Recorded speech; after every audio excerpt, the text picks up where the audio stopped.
Hello అండి చేతన్ గారు. నమస్తే మేడం. డాక్టర్ గారు, ఇప్పుడు ఎవరికన్నా కూడా మోకాళ్ళ నొప్పులు చాలా కామన్ అయిపోయింది. సో, ఇందులో ఏంటంటే మేముండేది 10థ్ ఫ్లోర్‌లో అన్నమాట.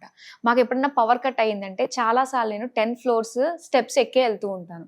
మా వాళ్ళంటారు, "నువ్వు స్టెప్స్ ఎక్కావంటే నీకెప్పుడో 60లో రావాల్సిన మోకాళ్ళ నొప్పులు నీకిప్పుడు 30స్‌లోనే వచ్చేస్తున్నాయి.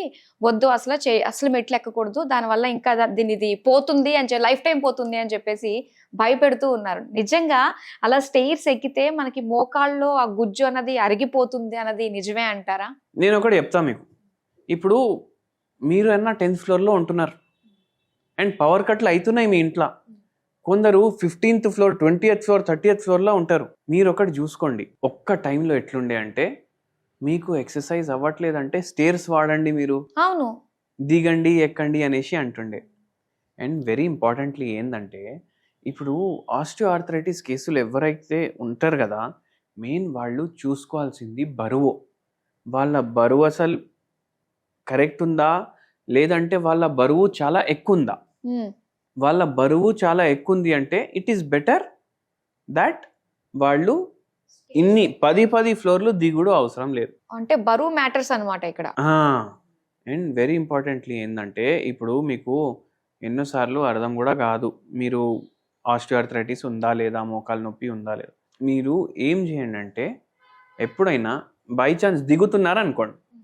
ఇప్పుడు మామూలుగా ఇట్లా పట్టుకొని దిగుతాం కదా, అట్లా దిగకండి. ఎప్పుడు అయితే నార్మల్ ఎక్కుతున్నారో అట్లా ఎక్కండి.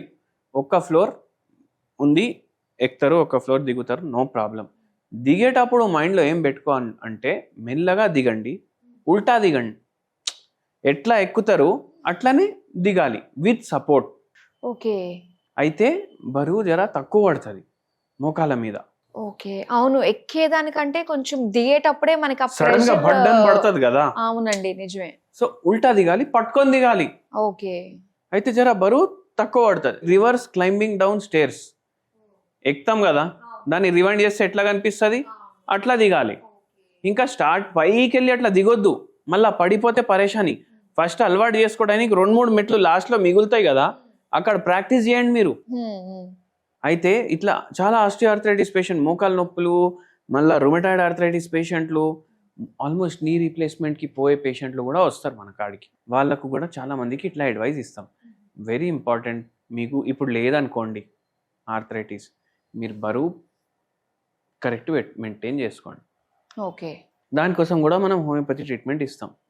బై ఛాన్స్ మీకు బరువు ఎక్కువ ఉంది అంటే దిగాలి, బరువు నార్మల్ ఉందంటే అట్లనే మెయింటైన్ చేసుకోవాలి చచ్చిపోయినప్పుడు వరకు. మళ్ళా ఇప్పుడు ఏం చేయలేని పరిస్థితి ఉంటుంది.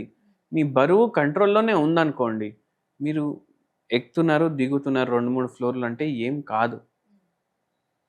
అది మీరు మైండ్లో పెట్టుకోండి. మళ్ళీ ఇంకోటి ఏం తయారు చేసిండ్రంటే కింద అసలు కూసోవద్దు, కింద కూసోవద్దు అనేసి కూడా ఇట్లా మీ బరువు కరెక్ట్ ఉంది, మీకు ఇప్పుడు ప్రాబ్లం లేదు, కొంచెం మోకాలు నొప్పి అనిపిస్తుంది అనుకోండి, మీరు కూర్చోవచ్చు.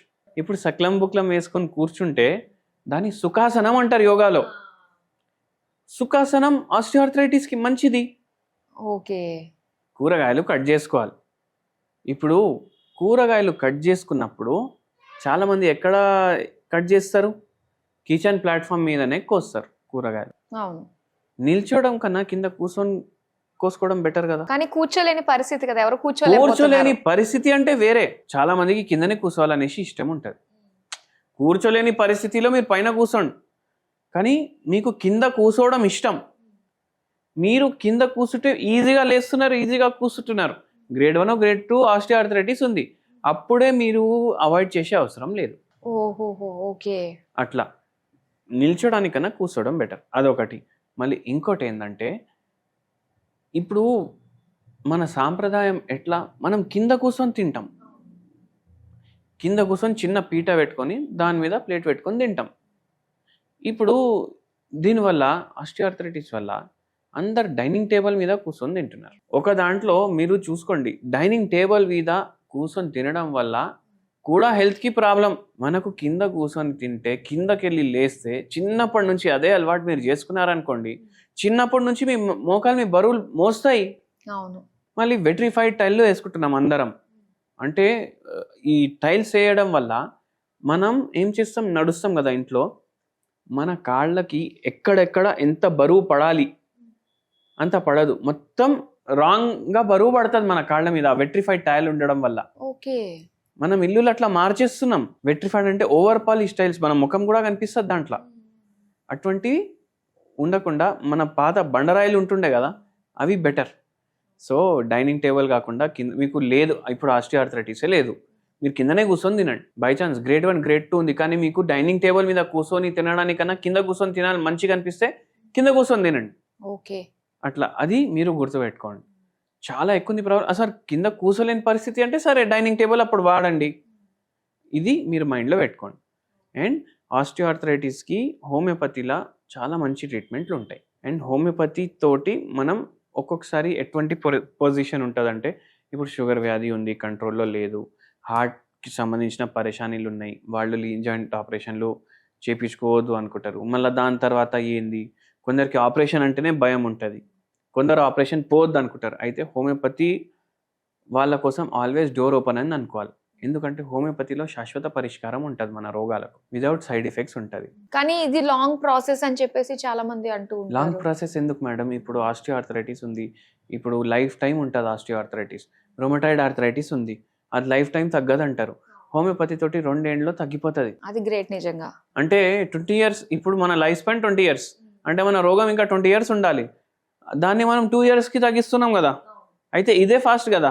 సో ఫాస్ట్గా ఉంటుంది హోమియోపతి. జలుబు, దగ్గు, టైఫాయిడ్ ఏమున్నా మనం హోమియోపతి మందులు వాడితే 2 రోజుల్లో తగ్గుతాయి. ఇవి అక్యూట్ రోగాలు. క్రానిక్ రోగాలు ఏవైతే ఉంటాయి అవి తగ్గడానికి టైం పడుతుంది. సో ప్రతి దానికి కూడా మన దగ్గర ఒక సొల్యూషన్ ఉంటుంది హోమియోపతిలో మంచి సొల్యూషన్ ఉంటుంది. Okay, thank you so much అండి. సో చాలా మంది ఏంటంటే ఈవెన్ నాకే ఇది ఒక కళ్ళు తెరిపించిన కొన్ని విషయాలు మీరు తెలియజేశారు. అమ్మో కాస్త రేపు వచ్చిన అమ్మో కూర్చోకూడదేమో, ఇంకా దానికి ఎఫెక్ట్ పెట్టేస్తున్నాను నేను మోకాళ్ళకి అని చెప్పేసి అనిపిస్తూ ఉండింది. మీరు చెప్పిన తర్వాత కూర్చుని లేవడం చాలా మంచిది. ఇది ఒక మంచి ఎక్సర్సైజ్ తో పాటు ఇంకా ఇలాంటి మనకి కొంచెం లాంగ్ చేస్తుంది సస్టైన్ అవ్వడానికి మన మోకాళ్ళు అన్నది. చాలా చక్కగా తెలియజేసినందుకు థ్యాంక్ యూ సో మచ్ అండి. థ్యాంక్ యూ అండి.